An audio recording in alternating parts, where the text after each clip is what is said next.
11.500 казни или речиси 150.000 евра наплати Министерството за внатрешни работи од странски возачи преку безбедносниот систем SafeCity. Според статистиките, ако лани до крај на август имало 95 жртви на патиштата, сега откако функционира системот има 58. Македонија може да биде пример за зачувани човечки животи со почитување на сообраќајните правила, вели министерот за внатрешни работи Панчо Тошковски. Странците во овој временски период не ги почитува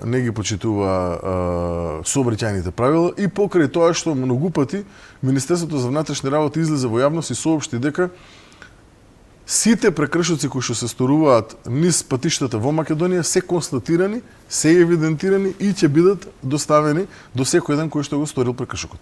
За 6 дена само од кога отпочнавме со имплементирање на односно доставување на казните на оние кои што се странски државјани, а на територија на Македонија сториле прекршок, имаме доставено и наплатено негде отприлика околу 11.500 казни.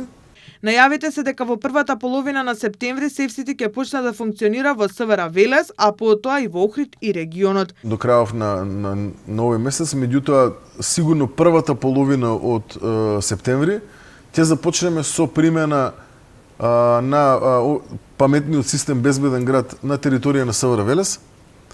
До крајот на овој месец септември ќе започнеме со примена на територија на СВР Охрид.